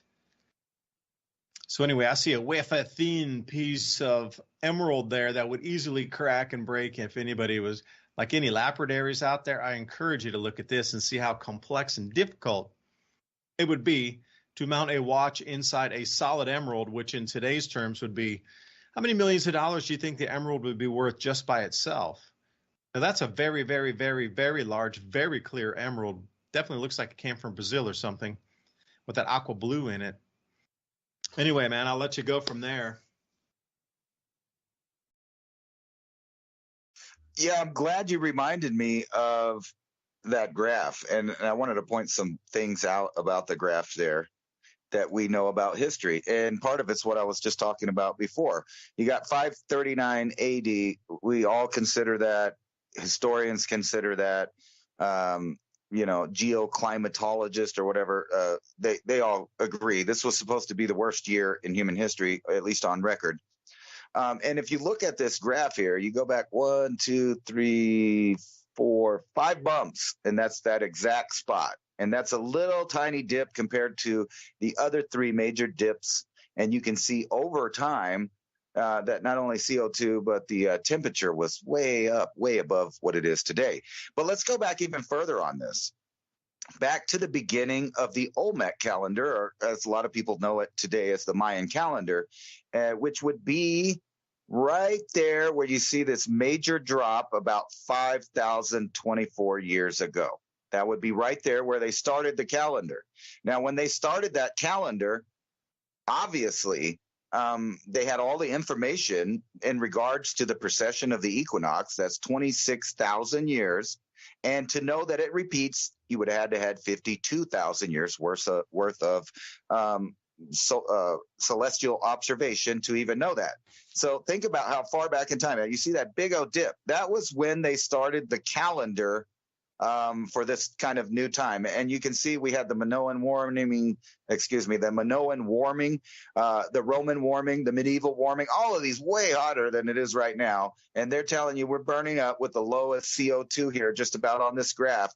But think about that. That little tiny dip right there, I think it's like the 5th one back, would have been 539 AD. And this is when the time of period that I wanted to get into.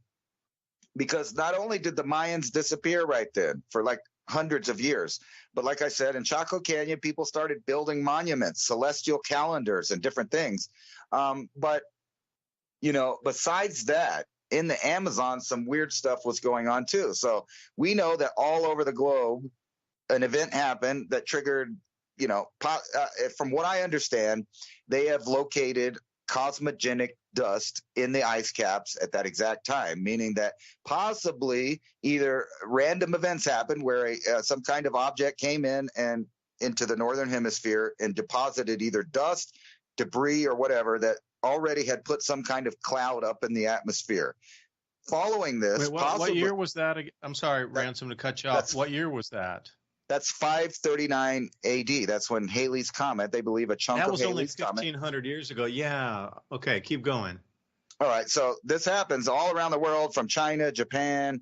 There are reports of massive volcanic activity going on. We know activity happened in El Salvador, in the Mayan territory, most likely in North America. We know that stuff happened in Italy, all over the place. Volcanoes were popping their tops. So it was dark for 18 months. Millions of people starved, flash freezing of crops in China. They document it. The loudest sound that anybody ever heard came from around, down around the Java Islands, because something also went off there. So we know multiple volcanoes went off in that year. Now, right after that, the Mayans just disappear. But all these other civilizations pop up. And like I was saying, like Chaco Canyon up here, we find evidence of Mesoamericans that had moved from Central America up to the North American areas because their bones are left at Chaco Canyon. We know they were Mesoamericans. They've DNA tested them. There's positive for Aztec DNA, Mayan DNA, not to mention they pretty much knew they were Mesoamericans because of the carved teeth that they found on them. Now, I wanted to talk about this stuff in the Amazon, if I can get it up here. This is like magic of the old world. So whatever happened, people abandoned cities back at this time period. And all over the world, like you have Teotihuacan under probably debris. It's under debris. You have a lot of the Mayan pyramids under debris. They talked about like lava, just choking out the rivers and killing all their crops and stuff. But it seems that they just migrated to other new places, like, obviously climate change leads to people moving.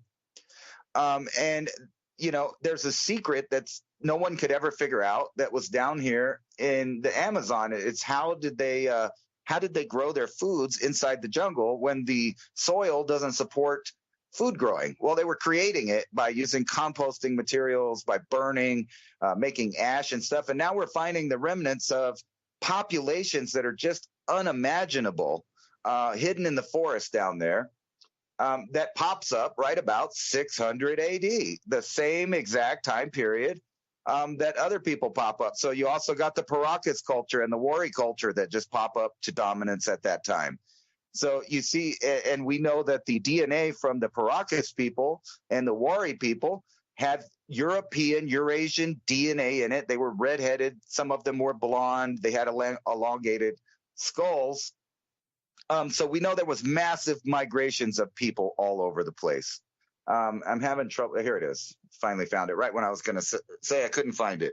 But here it is in the Amazon. Archaeologists have discovered 11 lost settlements beneath the Amazon. And this includes a lot of pyramids and other things, like total civilization hidden. And the recipe for dark earth finally uncovered in the Amazon depths. This is something we didn't know. And I want people to look at this map.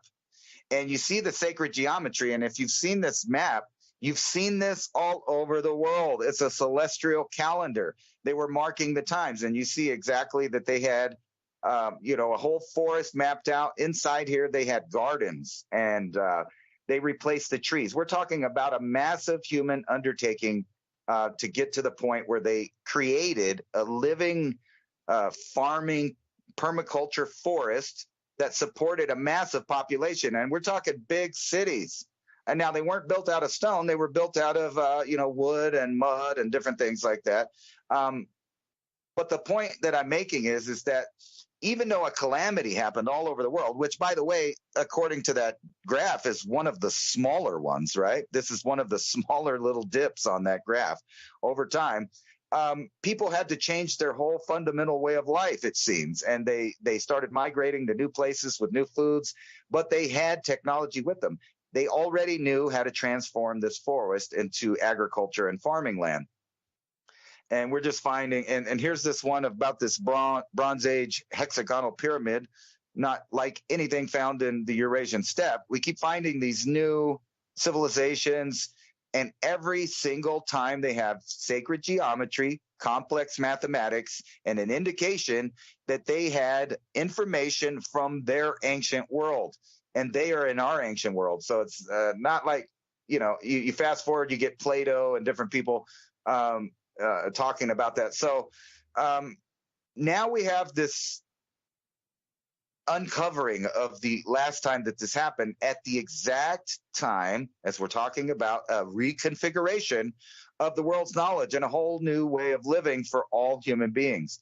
Now, I know there's a lot of older people out there, the Gen Xers and people older than that think, oh, I ain't going to participate in that. Well, guess what? It doesn't matter. You're going to be gone in 20 to 40 years. The new generations will be indoctrinated into this new lifestyle from birth.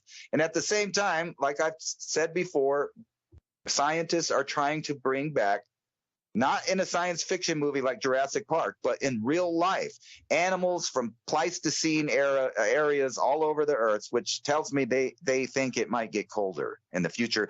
And they're, planning on different avenues to stay in control. So you have scientists that are now saying they can resurrect the Tasmanian devil because they found hidden RNA in an artifact. And then not to mention you saw the mammoth meatball. They're joking in our face about bringing back these extinct animals. And then also, weirdly, at the same time, I've been seeing article after article about extinct birds and extinct animals popping up in new regions. Maybe they were extinct. That's a real mystery if that's the case, but most likely they had just migrated into new areas that people weren't in. And now that things are changing again, things are being rearranged. These animals are popping up where people live now again. So farmer unknowingly captures animal extinct in region for over a century, but just pops up right there. All of a sudden, here he is. And I've been seeing a lot of different stories like that. So you sent me this article to kind of wrap this up. All of the stuff in the rainforest right there is just mind-blowing stuff. It's all sacred geometry. It's a bunch of evidence that people had a complete understanding of civilization and agriculture before they even started, changing their environment. And that was the answer whenever their civilization around the world collapsed, that they had to move back to an agrarian permaculture, natural living man style. And I think that is the key for now when we're about to be replaced by a new kind of human being, that we have to break away and become two different kinds of human beings. I don't know how that's going to play out in the future, but back to the weather. I've been reading a lot about El Nino and La Nina and their cycles. And according to NOAA and everybody, we're supposed to have an extremely warm, wet, matter of fact, drought in some areas and overabundance of rain in other areas because of this cycle. But then you sent me this right after I read that, literally right after you read that, you sent me this other article from Zero Hedge talking about a major cold trend set to unleash frost freeze across the eastern U.S. Now, that makes you think, or me think, immediately of the year 539 AD, when exactly that happened all over the world and millions of people died. People don't understand that one little degree in the cold direction, not in the hot direction, it would be okay if it got hot. It would be okay if it got a lot hotter. Plants, animals, they would thrive in it. You wouldn't like it because your electricity bills would be up, but the animals and plants would love it. But in contrast, when things get abruptly cold and total environmental collapse happens. So it makes you wonder why all of their programs are targeted at making things even more colder when you know the science behind it, at the same time that we're at a time that most likely we're at the end of this interglacial period, and things for the next 80,000 years or so, well into the future, are going to get much colder. And not only that, it's going to change. It's going to change entire ecosystems, not unlike what's happened in the past. And we can see the evidence. And the question is when, abouts did that farming and the the rainforest stop? What happened that made their life come to an end?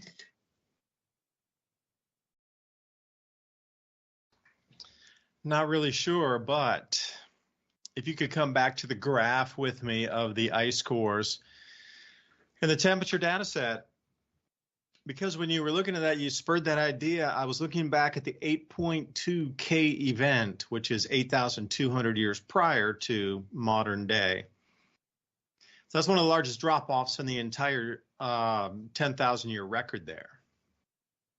And what they're showing, they think it was a Laurentide ice sheet, and a huge amount of water spilled into the Atlantic and disrupted the overturning oscillation, or the AMOC, which slowed that down, which then slowed down and created a lot more snow and glacial activity over Europe. And get this, the Northern Hemisphere monsoon precipitation declined by, well, excuse me, I got the chair there, 12.4% for every 1 degree Celsius of global mean temperature change. But if you look at that graph that I sent you there, you're looking at a 3 degrees Celsius drop. So multiply 12.4 by 3, and we're looking at about 36% of all the moisture in the atmosphere in the Northern Hemisphere stopped. That's because it was all new ice accumulation.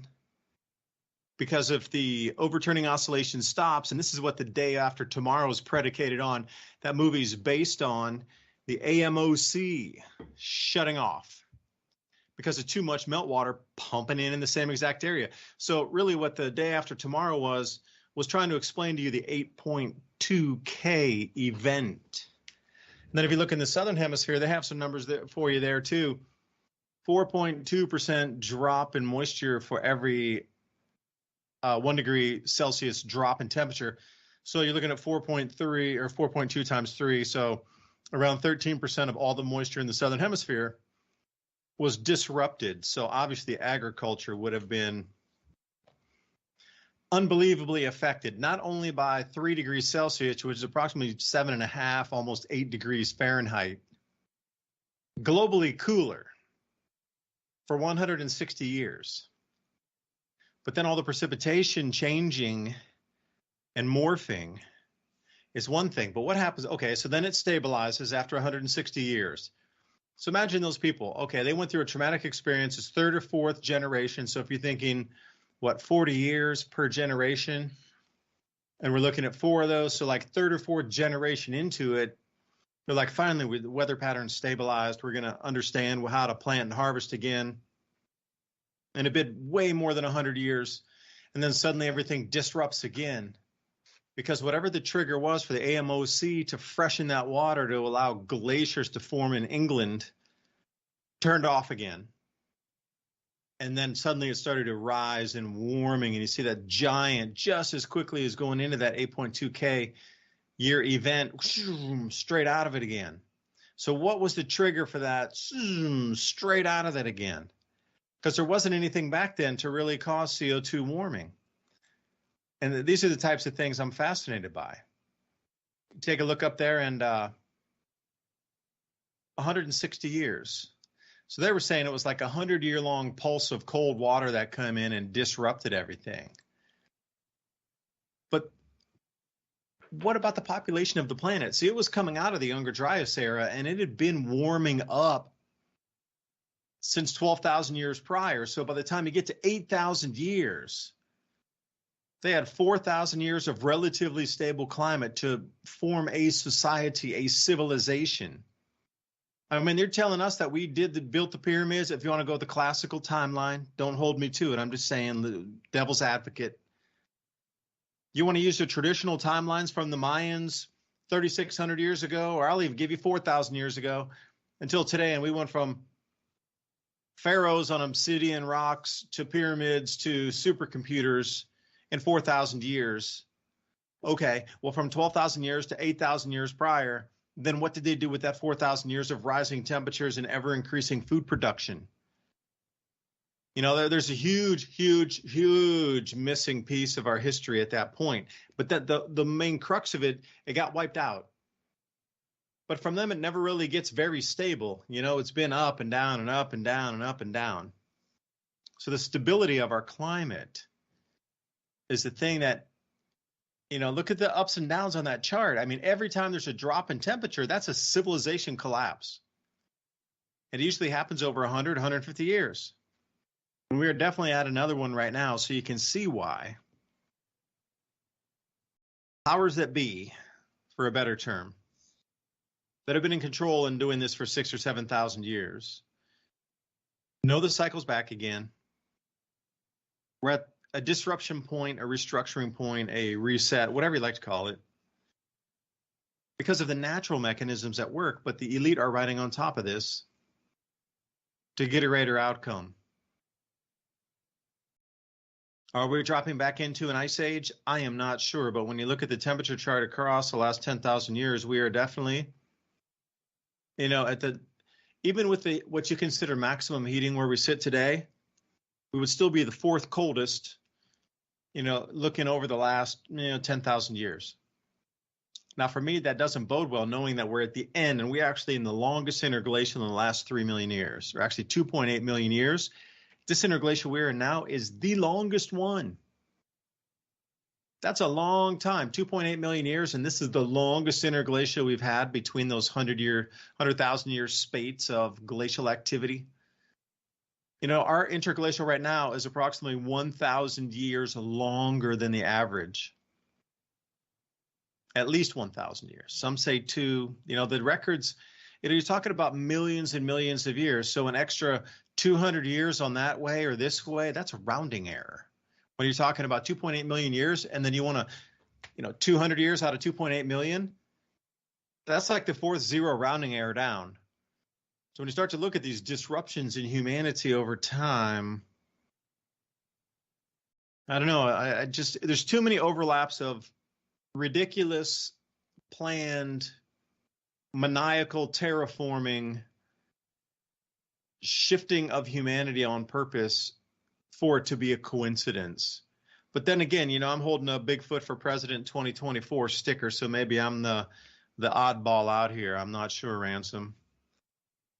Well, let me tell you how crazy you are with a little bit more, as we use this graph to compare to that point that you mentioned right there, 8,000, let's say, on the graph, it kind of looks like 8,300 to me. That would have been exactly the time, and you see that big heat and CO2 rise there.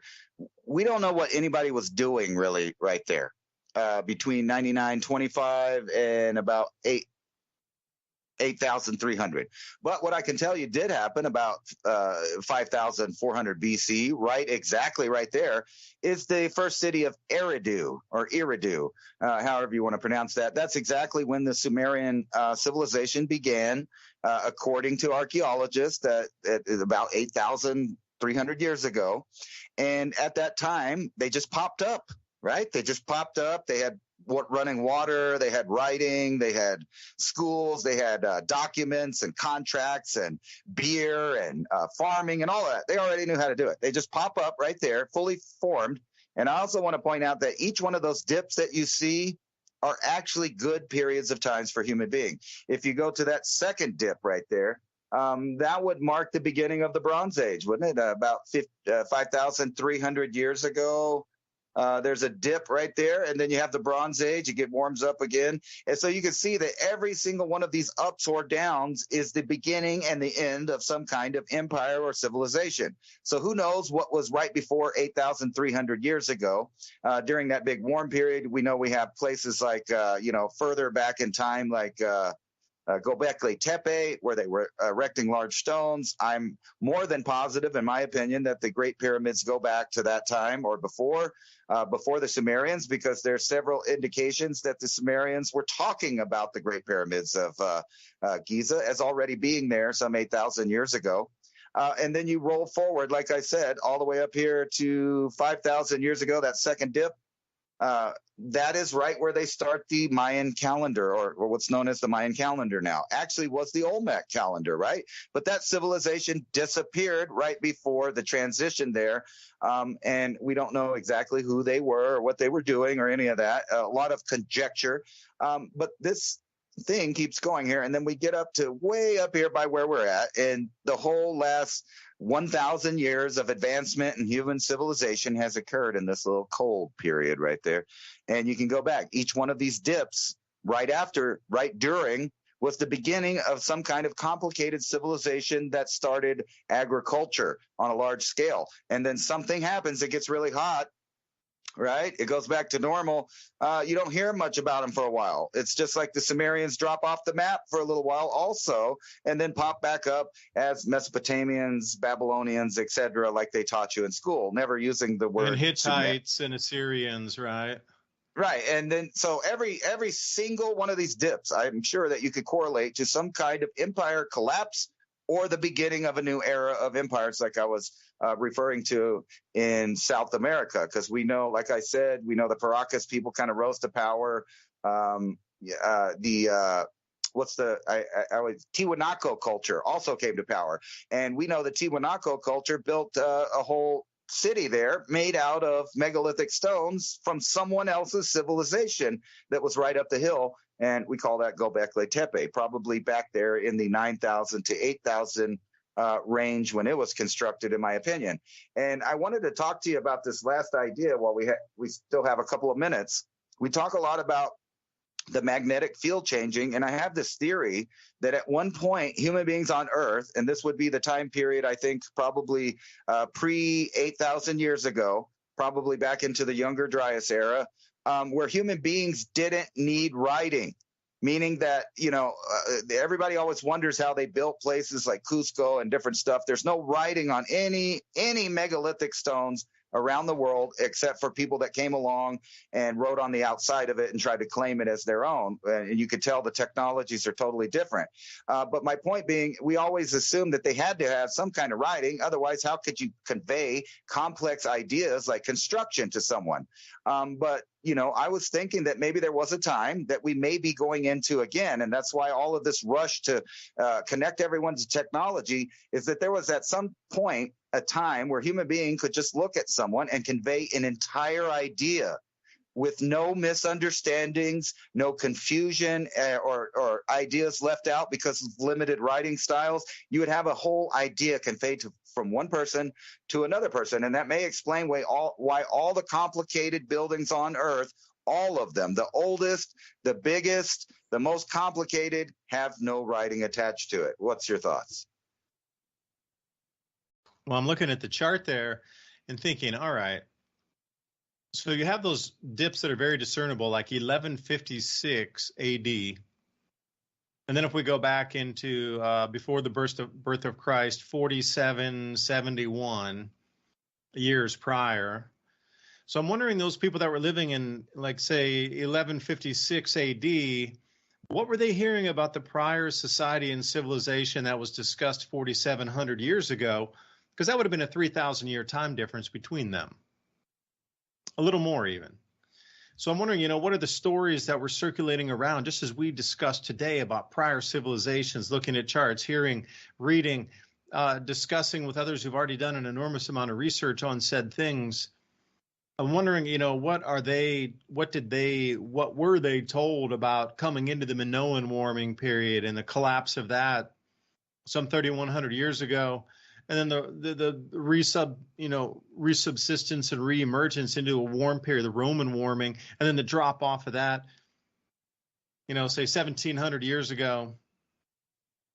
I mean, what are these stories told, and what did they know of the prior civilizations? Again, you could ask the same exact question at 4771 at the last drop off. What did they know about that culture that was 8,300 years ago? David, it does go deep, and you talk about the Chaldeans and that sort of thing, and the Hittites, and 6,000 years ago, the Chaldeans are through the Black Sea, and they have a huge amount of ruins, about 40 feet in water in the Mediterranean. That is also around 6,000 years prior. Black Sea sinks 40 feet underwater, and so those areas off of the very east coast of the Mediterranean, including Israel, there's a lot of underwater archaeology about 40 feet in depth around that area. Something changed. I was going to ask you, what do you think about the weird coincidence that at each one of the peaks before the trough, something was given to humans like namely, if you go back to that 8,000 mark there, right before that is when cuneiform was implemented and given to people to use as a communication.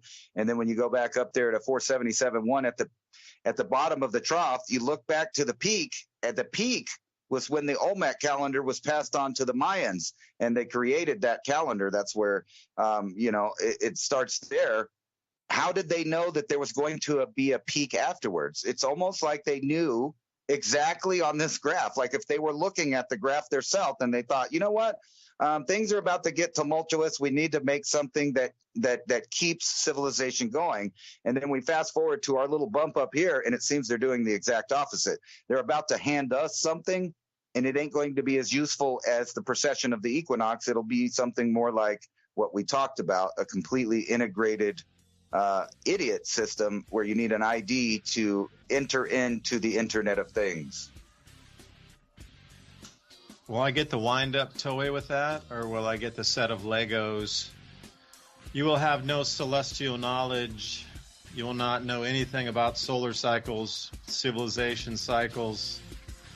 You would just play with your Legos, and you will get fed. If you delve into the texts, you will not be fed. Is that the way it's going to turn out? You read, you starve. Thanks for joining us tonight. Dave DuByne, Ransom Godwin, signing off. We'll be here next week. And sign up for our show notes. MIAC Conversations. Oilseedcrop.org. Thank you for listening. /MIAC.